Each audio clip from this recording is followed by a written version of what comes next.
সুপ্রিয় দর্শক, আসসালামু আলাইকুম। জীবনের গল্পে আপনাদের স্বাগতম। ক্যামেরার সামনে দাঁড়িয়ে আছে এই মুহূর্তে একটি বোন। আমরা শুনবো তারই জীবনের গল্প। আসসালামু আলাইকুম আপু, কেমন আছেন? ওয়ালাইকুম আসসালাম ভাইয়া, আমি ভালো আছি। আপনারা ভালো আছেন? আলহামদুলিল্লাহ ভালো আছি। আপনার নাম কি আর আপনি কোথা থেকে এসেছেন? আমার নাম হচ্ছে মিতু, আমি আসছি সিরাজগঞ্জ থেকে। সিরাজগঞ্জ থেকে। আচ্ছা ঠিক আছে। আপনার ফ্যামিলি থেকে কে আছে আপু? আমার ফ্যামিলিতে ভাইয়া কেউ নাই। কেউ নেই? আপনি এতিম? আপনার বাবা মা মারা গিয়েছে? জি, আমার মা বাবা, আমি যখন 6 মাস বয়স তখন আমার বাবা মা সবাই মারা গেছে। ও আচ্ছা আচ্ছা, ঠিক আছে, বুঝতে পেরেছি। তো এখন বর্তমানে আপনি কার কাছে আছেন? আমি ছিলাম চট্টগ্রাম, আমি ছোট থেকে বড় হয়েছি চট্টগ্রাম। আমার নানা নানির কাছে, তারাও মারা গেছে। এখন বর্তমানে আছি আমি চাচা চাচির কাছে। ফোনটা রিসিভ করলো। ও, এখন বর্তমানে আপনি আপনার চাচা চাচির কাছে আছেন? জি। ও আচ্ছা আচ্ছা, ঠিক আছে আপু, সমস্যা নেই। তো আপনার বয়সটা জানি কত বলছেন? এই তো 24। 24 বছর বয়স। আচ্ছা ঠিক আছে। আপনি আমাদের ক্যামেরার সামনে কি জন্য আসছেন সেটা একটু বলবেন? আমি আপনাদের কাছে আসছি আমার একটু কষ্টের কথা শেয়ার করার জন্য, কারণ আমার তো বয়স চলে যাচ্ছে।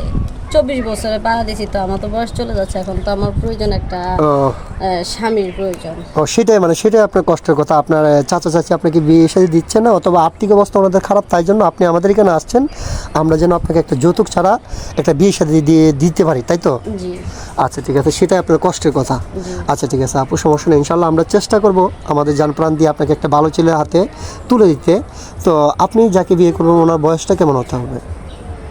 হবে 43 বা 50-এর মধ্যে হলে হবে, সমস্যা না। আচ্ছা, আপনার তো 24 বছর বয়স। আপনাকে যদি 50 বছর বয়সের একটা পুরুষ বিয়ে করে, তখন বলবেন না তো বয়স বেশি হয়ে গেছে? না না, বলবো না, কারণ আমি ওনার সেবা যত্ন করতে চাই। উনি আর কয়দিন এভাবে বাঁচবে, তাই সেবা যত্ন করে একটু মানে আল্লাহর কাছে ভালো থাকতে ও চাই। আচ্ছা আচ্ছা, ঠিক আছে আপু, বুঝতে পেরেছি। তো মানে আমরা তো এই ভিডিও পাবলিক করব। পাবলিক করার পরে দেশ থেকে প্রবাস থেকে অনেক ভাই কিন্তু আপনাকে বিয়ে সাথে করতে চাইবে। হ্যাঁ, অনেকের স্ত্রী মারা গেছে অথবা বাচ্চা কাচ্চা হয় না, দ্বিতীয় বিয়ে করতে চায়।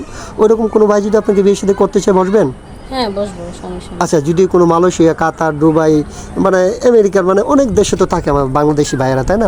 ওনারা যদি আপনাকে বিয়ে সাথে করার পরে আপনাকে ওইখানে নিয়ে যেতে চায়, যাবেন? যাব, কারণ আমার তো এখানে কেউ নাই।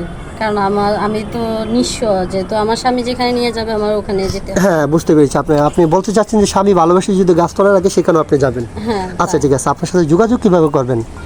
আমার সাথে যোগাযোগ করতে হলে তো আমার তো ফোন নাই, আমি তো গরিব মানুষ। আপনাদের ভিডিওতে আপনাদের নাম্বারটা ছাড়বেন, আমি ও আপনাদের আচ্ছা আচ্ছা, বুঝতে পেরেছি। মানে আপনার পার্সোনাল কোনো ফোন নেই, আমাদের মাধ্যমে যোগাযোগ করলে আপনাকে পাবে? জি। আচ্ছা ঠিক আছে। সুপ্রিয় দর্শক, এই মুহূর্তে দেখতে পাচ্ছেন ডিসপ্লেতে একটি নাম্বার। এটা হচ্ছে আমাদের নাম্বার, ইউটিউব চ্যানেল কর্তৃপক্ষের নাম্বার।